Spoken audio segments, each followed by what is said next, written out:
تہجد کے وقت جب سجدے میں سر رکھ کے کہو گے سبحان ربی الاعلی، تو پھر اندر سے ایسی روشنی پھوٹے گی، اندر بوٹی مشک مچایا اتے جاں پھلاں تے آئی ہو، پھر کیفیات نصیب ہوں گی، پھر من میں چراغاں ہوگا، آؤ اپنے آپ کو مالک کی چوکھٹ پہ لے جاؤ، اس کی دہلیز پہ لے جاؤ۔ تو کہا ہر جان یہ دیکھے اس نے آنے والے کل کے لیے آگے کیا بھیجا ہے۔ پھر کہا واتقوا اللہ، اور اللہ سے ڈر جاؤ، پھر دوبارہ وہی تلقین کی۔ پھر ارشاد فرما ان اللہ خبیر بما تعملون، جو تم کرتے ہو تمہارا رب اس سے باخبر ہے، تم اس کی نگاہوں سے پوشیدہ نہیں ہو۔ آج کہیں لکھا ہوتا نا خبردار کیمرے کی آنکھ دیکھ رہی ہے، تو لوگ سیدھے ہو کے بیٹھ جاتے ہیں، کیمرے کی آنکھ دیکھ رہی ہے۔ کیمرے کی تو لائٹ بھی بند ہو سکتی ہے، اس کا سسٹم خراب بھی ہو سکتا ہے، لیکن جو رب کے کیمرے لگے ہیں وہ سسٹم کبھی خراب نہیں ہوتا۔ کیمرے کی ایک رینج ہے، اس سے آگے نہیں دیکھ پاتا، لیکن مالک کی شان کے ارا زبیبا نملۃ السودا، کالی رات کے اندھیرے میں، کالے پہاڑوں کے سلسلے میں، گہری غار کے اندر چیونٹیوں کے عمیق سوراخ میں جب چیونٹی چلتی ہے تو اس کے ننھے مہین قدموں سے سینہ سنگ کے اوپر جو وہمی اور گمانی لکیر بنتی ہے، تمہارا رب اس کو یوں دیکھتا ہے جس طرح دیوار چین کو دیکھتا ہے۔ اس کی نظروں سے کیا ہماری خلوتیں پوشیدہ ہیں، ہمارے اعمال پوشیدہ ہیں؟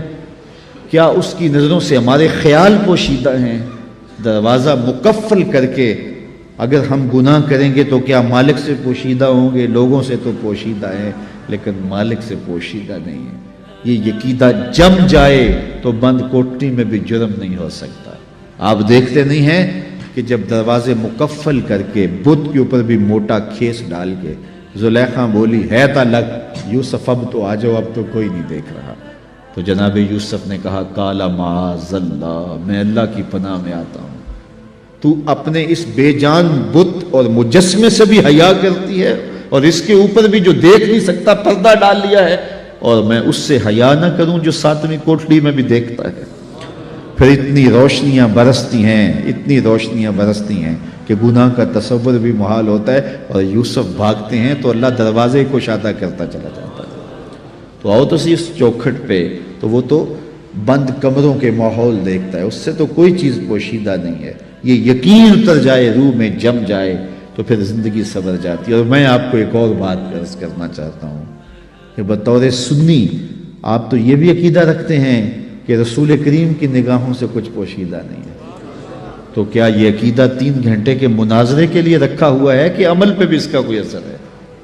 اگر عمل پہ کوئی اثر ہے تو پھر بند خلوت کدے میں بھی جرم کرتے شرم آئے کہ رسول اللہ کی نگاہوں سے تو کچھ پوشیدہ نہیں ہے۔ پھر ہماری خلوتیں جو ہے وہ پاک ہو جائیں، ہماری جلوتیں پاک ہو جائیں، ہم رسول اللہ کی نگاہوں سے بھی پوشیدہ نہیں رہ سکتے۔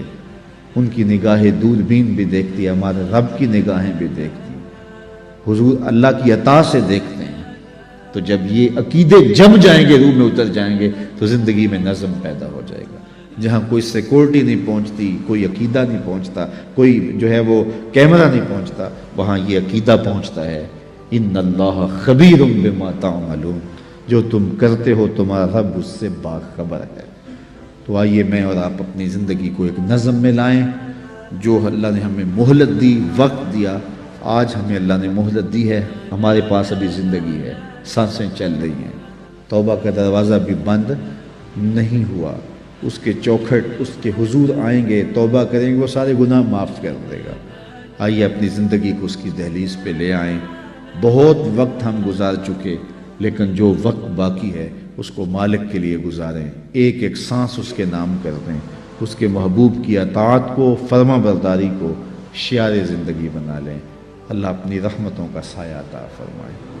میں زیادہ لمبا خطاب کرتا، لیکن میرا خیال ہے سمجھنے کے لیے، سوچنے کے لیے، عمل کرنے کے لیے اتنی باتیں بھی کافی ہیں، اور ایک تھکے ہوئے شخص سے اتنی باتیں بھی اگر آپ تک پہنچ گئی ہیں تو ان پر عمل نصیب ہو جائے تو زندگی میں بہت کچھ تبدیلیاں لائی جا سکتی ہیں۔ میں آپ کے لیے دعا گو ہوں، اور آپ سارے لوگ میرے لیے دعا گو رہیں کہ اللہ ہم سب کی زندگی خوبصورت کر دے، خیرات حسنات دنیا اور حسنات آخرت عطا فرمائے، ہمیں بھلائیاں بھی دے، اپنی یاد بھی دے، اپنا ذکر بھی دے، ہمیں رزق حلال دے، حرام کے ایک لقمے سے بھی ہماری حفاظت کرے۔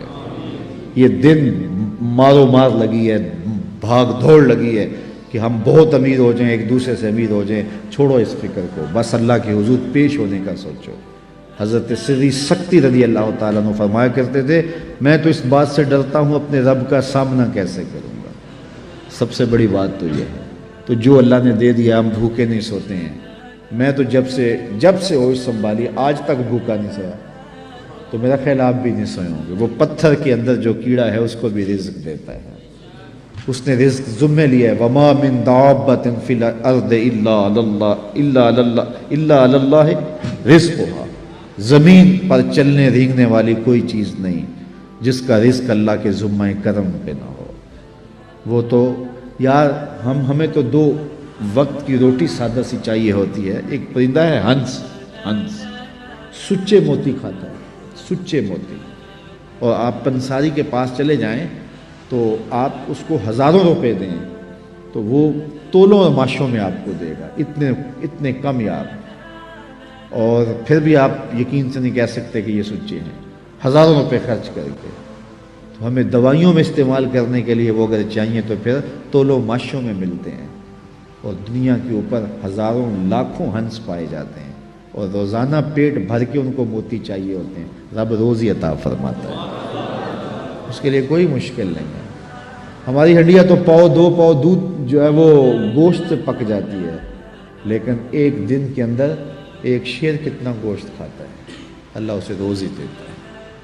تو وہ ہماری ضروریات پورا کرنے والا، اپنی ضروریات اس کے ذمے، اور اس کے جو حکم ہے وہ اپنے ذمے لے لے۔ من کان للہ کان اللہ لہ، جو اللہ کا ہو جائے اللہ اس کا ہو جاتا ہے۔ وَيَرْزُقُهُ مِنْ حَيْثُ لَا يَحْتَسِبُ، اور پھر اللہ وہاں سے دیتا ہے جہاں سے اسے گمان بھی نہیں ہوتا۔ ہم خام خواہ کی ٹینشن پالی ہوئی ہے، سویر سے لے کر شام تک ہمارے لیے صرف اتنا کام ہے کہ ہم مزدوری کریں، محنت کریں، دفتر جائیں، بس اتنا کام ہے۔ باقی کہاں سے آئے گا، کیسے ہوگا، یہ ٹینشن لینے کی ضرورت نہیں ہے۔ دفتر جا رہے ہو، کاروبار پہ جا رہے ہو، درود پڑھتے ہوئے جاؤ، بس بات ختم۔ واپس آؤ تو درود پڑھتے ہوئے آؤ، جو کام کرنا ہے وہ کرو، بس اللہ تمہارے رزق کا جو ذمہ لیا ہے، حدیث میں آتا ہے رزق بندے کو ایسے تلاش کرتا ہے جیسے موت تلاش کرتی ہے۔ اس لیے کوئی ٹینشن نہیں ہے، کوئی پریشانی نہیں ہے۔ اصل پریشانی ہے آخرت نہ بگڑ جائے، اس کا پھر دوسرا موقع نہیں ہے۔ 3 سوال ہوں گے قبر میں، 3 سوال ہوں گے، وہ پہلے سے بتا دیے یہ ہوں گے، من ربک ما دینک ما کنت تقول فی ھذا الرجل، تینوں پہلے پیپر پہلے ہی آؤٹ ہو گیا نا، پہلے بتا دیا، تیاری کر لو۔ ہم پیپر دیتے ہیں لیکن اگر فیل ہو جاتے ہیں پھر سپلی دوبارہ دے دیتے ہیں، پھر دوبارہ 3 موقع تو ہوتے ہیں، لیکن یہ پیپر ایسا ہے کہ پہلے ہی آؤٹ کر دیا لیکن موقع دوسرا نہیں ملنا، وہ ایک ہی ہے موقع، اگر فیل ہو گئے تو فیل، کامیاب ہو گئے تو کامیاب۔ اس لیے اتنی سہولت دی، پیپر بتا دیے، پیپر کیا آئے گا، اس کا جواب کیا ہوگا، سب کچھ بتا دیا، اور پھر کہا اب اس کی تیاری کر لو، اگر کوئی نکما اب بھی فیل ہو جاتا ہے پھر کوئی دوسرا چانس نہیں ہے، کوئی سپلی نہیں ہوگی، بس پھر جو فیل جو کامیاب۔ جب اتنا حساس معاملہ ہے تو پھر ہم کیوں اپنی زندگی کو مرتب نہیں کرتے، کیوں منظم نہیں کرتے؟ اللہ تعالیٰ جل شانہ آپ سب پر اپنی رحمتوں کے سائے نازل فرمائے، اور اللہ مجھے بھی آپ کو بھی اپنی کرم نوازیوں کے حصار میں رکھے، دنیا آخرت کی بلائیاں ہم سب کا مقصوم